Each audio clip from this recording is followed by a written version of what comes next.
Nuestra prédica el día de hoy lleva por nombre el dominio de los impulsos emocionales. Esta prédica es continuación de la serie de la prédica que lleva por nombre las emociones de nuestro Señor Jesucristo. Amados hermanos, en la mente de nuestro Señor Jesucristo podemos ver la ausencia de emociones negativas, tales como la duda, la sospecha, el pesimismo,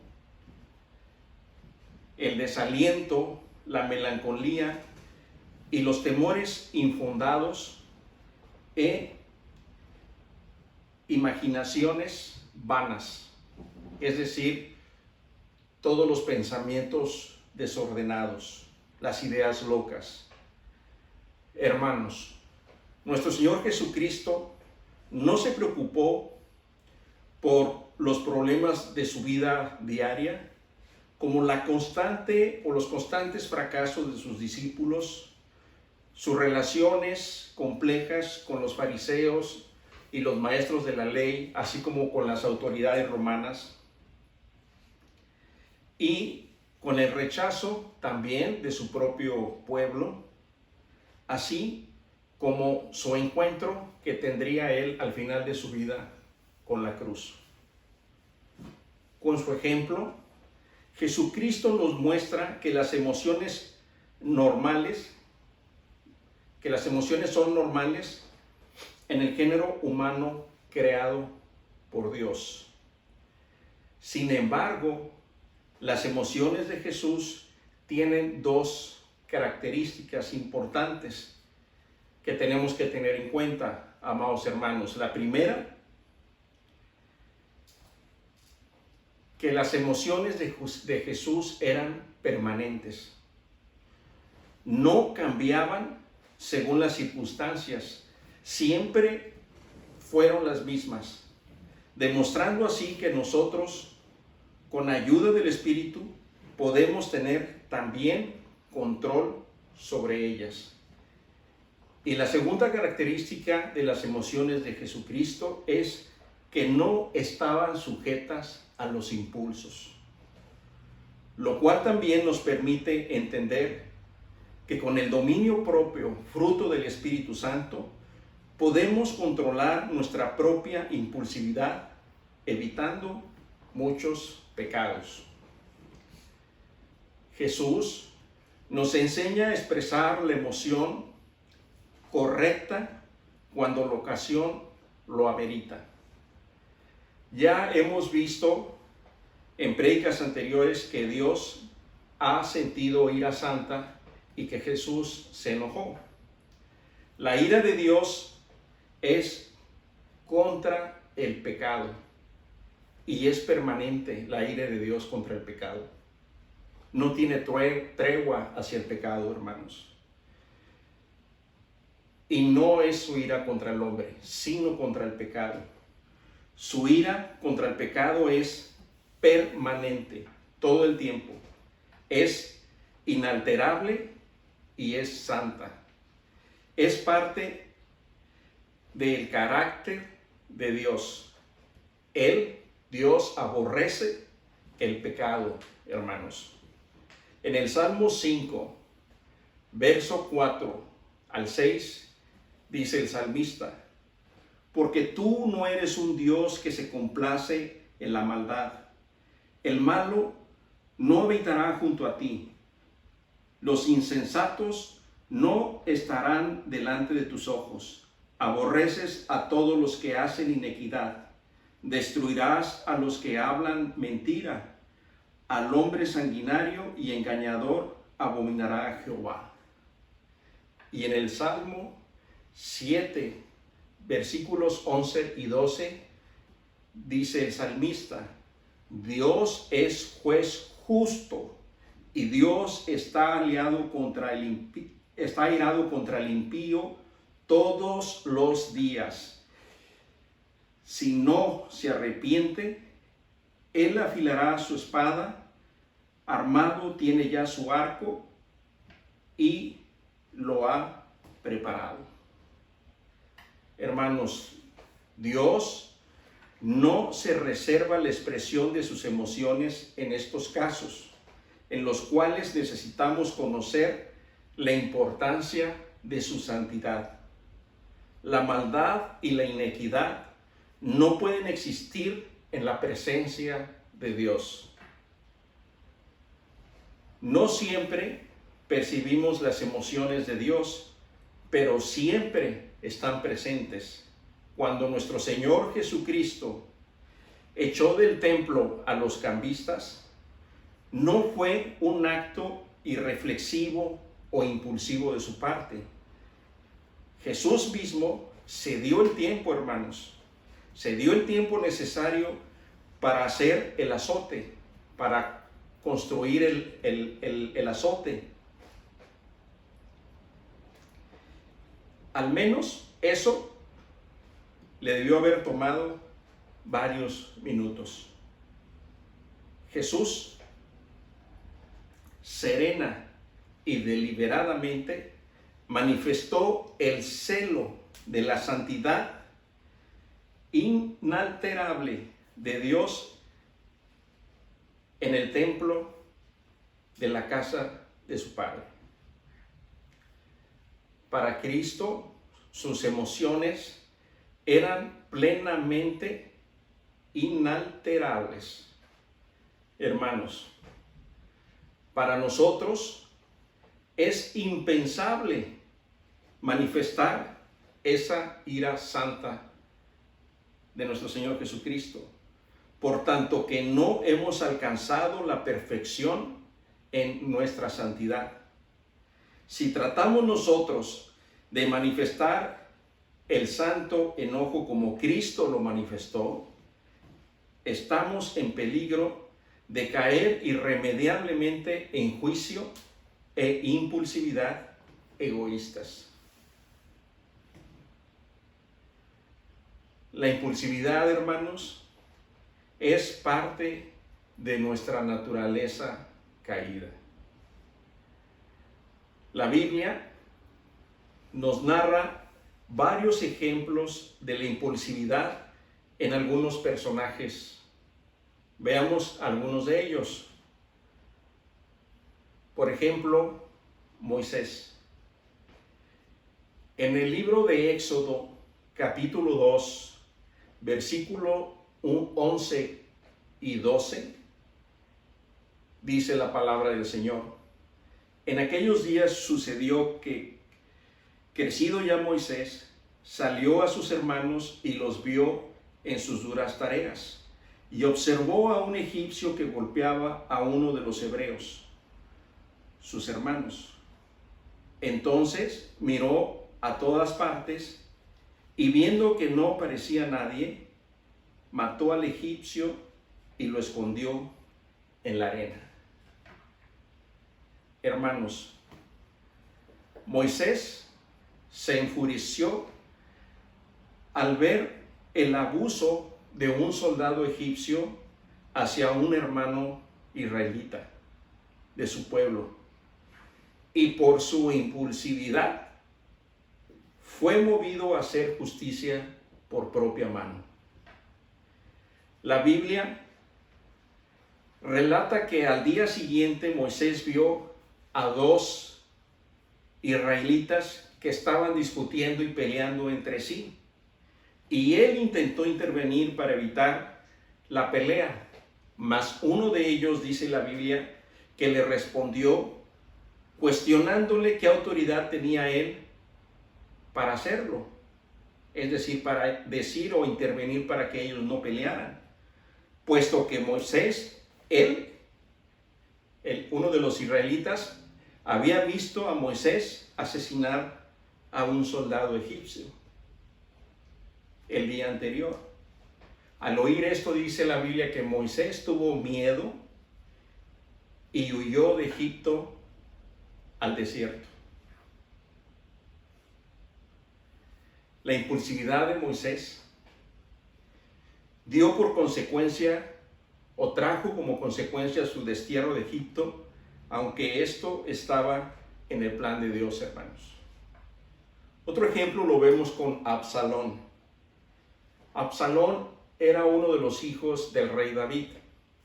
Vayamos al libro de Segunda de Samuel, capítulo 13, versículo 28 al 29.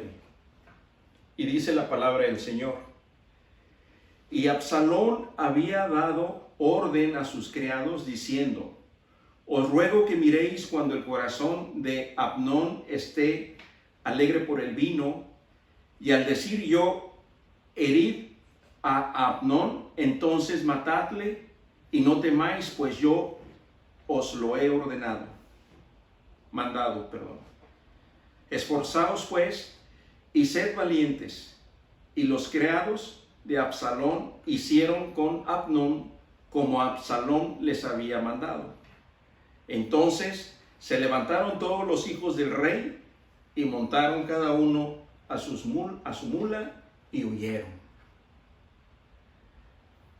Absalón, como les comento, hijo del rey David, asesinó a su medio hermano Amnón por venganza. Amnón deseaba a su media hermana Tamara, quien era hermana de Absalón. Así que, con engaños un día, hizo que le llevaran a Tamara a sus aposentos y abusó sexualmente de ella. Y después de abusar de ella, la aborreció. Es decir, la rechazó. Lo cual era considerado en la cultura hebrea aún más grave que la violación misma, ya que si Amnón hubiese querido, podría haber pedido al rey David la mano de Tamar y así guardar o conservar su honor. Este crimen de Absalón, producto de su impulsividad, de sus deseos de venganza, le llevó a contender años después contra su propio padre, el rey David. Absalón se rebeló contra su padre y le quiso arrebatar su trono, le quiso arrebatar el reino, mas Dios no lo permitió y Absalón fue muerto. En el Nuevo Testamento también vemos ejemplos de impulsividad. Tal vez el más claro, el más común sea el del apóstol Pedro. El apóstol Pedro era una persona de personalidad impulsiva, hermanos. Él reaccionaba al menor impulso externo. Es lo que ahora conocemos como una persona impulsiva o emocionalmente intensa. Es lo que ahora decimos, es una persona intensa. Pedro, del grupo de discípulos de nuestro Señor Jesucristo, de los que seguían a Jesús, del grupo, cuando debía decirse algo, usualmente Pedro era el que hablaba primero. Y cuando no era necesario decir algo, usualmente Pedro era el primero que hablaba. Y Pedro no era nada más el primero que hablaba, hermanos, sino que también era el primero que actuaba. Era el primero que actuaba de todos los discípulos de Jesucristo. Pedro, hermanos, era rápido para entrar en acción. Vayamos al Evangelio de Mateo, capítulo 16, versículos 21 al 22, para ver esta impulsividad en Pedro. Dice el Evangelio de Mateo: desde entonces comenzó Jesús a declarar a sus discípulos que le era necesario ir a Jerusalén y padecer mucho de los ancianos, de los principales sacerdotes y de los escribas, y ser muerto y resucitar al tercer día. Entonces Pedro, tomándolo aparte, comenzó a reconvenirle diciendo: Señor, ten compasión de ti. En ninguna manera esto te acontezca. Cuando nuestro Señor Jesucristo dijo a sus discípulos que tendría que regresar a Jerusalén, padecer mucho, ser muerto y resucitar al tercer día, Pedro, hermanos, llevándole, dice la palabra, aparte al Señor, intentó reprenderle, reconvenirle, o sea, intentó reprenderle, llamarle la atención a nuestro Señor Jesucristo. A lo que Cristo respondió de inmediato: apártate de mí, Satanás. Por tanto, intentaba Pedro ser piedra de tropiezo sin darse cuenta por causa de su impulsividad. En la transfiguración que podemos encontrar en el Evangelio de Marcos, capítulo 9, versos 4 y 5, dice Marcos: luego los 3 discípulos vieron aparecer al profeta Elías y a Moisés conversando con Jesús. Entonces Pedro le dijo a Jesús: Maestro, qué bueno que estamos aquí. Vamos a hacer 3 enramadas, una para ti, otra para Moisés y otra más para Elías. Hermanos, de nuevo la impulsibilidad de Pedro le llevaba a tener un juicio equivocado de las necesidades de los demás. Pedro creyó que Jesús, Moisés y Elías, que en ese momento eran unos espíritus los que estaban ahí, necesitaban de verdad ser atendidos como si tuvieran necesidades. Y también podemos ver en el arresto de Jesús en el huerto de los olivos, en Juan capítulo 18, versículos 10 y 11, dice el apóstol Juan: en ese momento, Simón Pedro sacó su espada y le cortó la oreja derecha a Malco, que era uno de los sirvientes del jefe de los sacerdotes. De inmediato Jesús le dijo a Pedro: guarda tu espada. Si mi Padre me ha ordenado que sufra, ¿crees que no estoy dispuesto a sufrir? De nuevo, hermanos, la impulsividad de Pedro lo pone en aprietos. Pedro intentaba evitar que apresaran a Jesús, blandiendo su espada y atacando a uno de los del grupo que venía a arrestar a Jesucristo. Le cortó la oreja a un sirviente. No solo con esta acción se expuso Pedro, sino que también expuso a todos sus compañeros. Pero sobre todo Pedro, hermanos, aún no entendía y comprendía la voluntad de Dios expresada en las palabras de Jesús, de que él tenía que padecer, morir y resucitar al tercer día. Amados hermanos, querer hacer nuestra propia justicia nos lleva irremediablemente a expresar nuestras emociones con impulsividad. Las emociones que están sujetas al impulso son aquellas que nos dominan. Son aquellas que nos dominan, toman control de nosotros de repente, súbitamente. Son emociones negativas como la ira, la codicia y la venganza. Y por cierto, estas emociones son las emociones más difíciles para el hombre de dominar.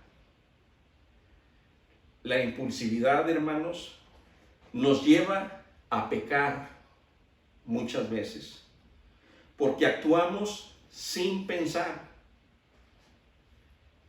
Esto trae consigo el actuar sin pensar consecuencias obvias de las cuales nos lamentaremos mucho de haber realizado, y estos pecados que cometeremos por esa impulsividad implica la necesidad de arrepentirnos sinceramente delante del Señor. La Biblia hace hincapié en la voluntad cuando se refiere a la mente. Hermanos, la mente espiritual, en primer lugar, nos lleva a perdonar a nuestros ofensores y a evitar hacer justicia por nuestra propia mano, cobrando venganza por nosotros mismos. Amados hermanos, Dios es el que hace su justicia, no nosotros. Dios hace su justicia.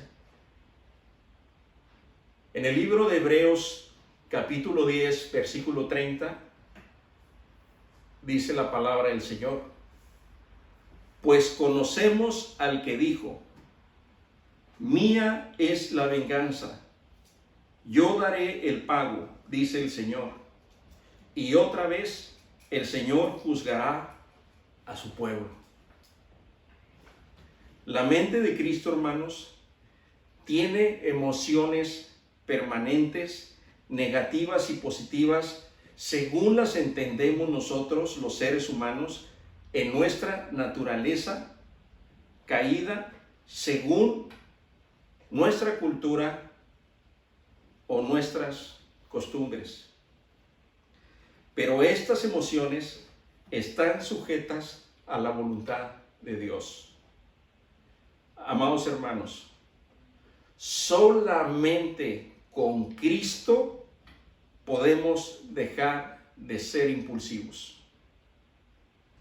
De nuevo, solamente con Cristo es que podemos dejar de ser impulsivos. En la medida que estudiemos, aprendamos y obedezcamos todo lo que implica tener la mente de Cristo, entenderemos más claramente que negarnos a nosotros mismos cada día nos permite dominar los impulsos emocionales según el fruto del Espíritu en nosotros, su sabiduría divina y la práctica de todo lo bueno, todo lo puro,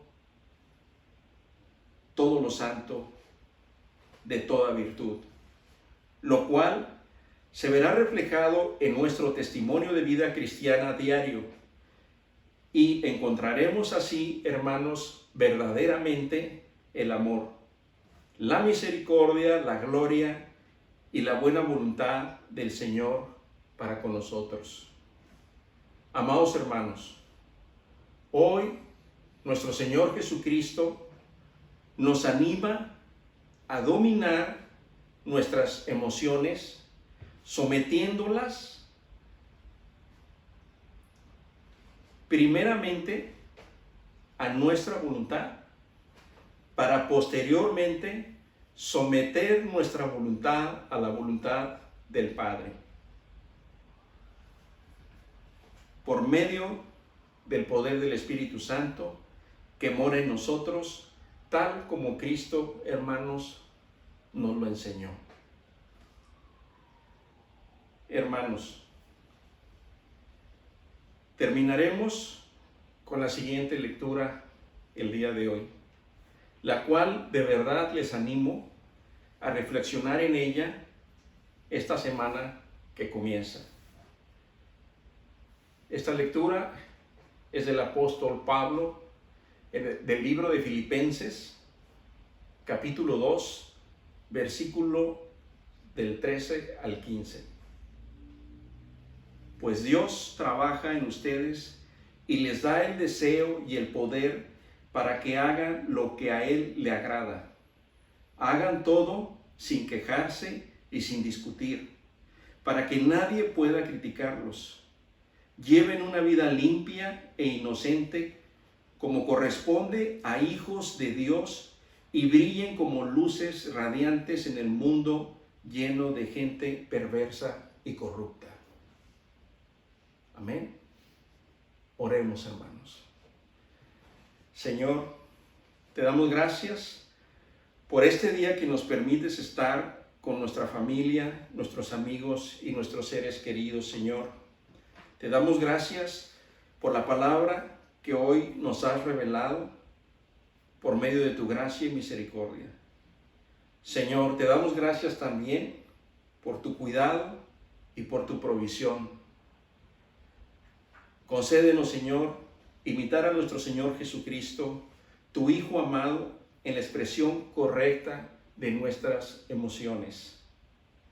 Concédenos, Señor, conocer, aprender y aplicar la mente de nuestro Señor Jesucristo, el varón perfecto, quien con su ejemplo nos muestra la naturaleza perfecta de la expresión de las emociones que desde el principio diseñaste para nosotros los seres humanos. Concédenos, Señor, dejar de ser impulsivos y hacer juicio sobre nuestros hermanos egoístamente. Te pedimos todo esto en el nombre que es sobre todo nombre, en el nombre de Cristo Jesús, nuestro Dios, Rey y Salvador. Hermanos, que el Señor les bendiga.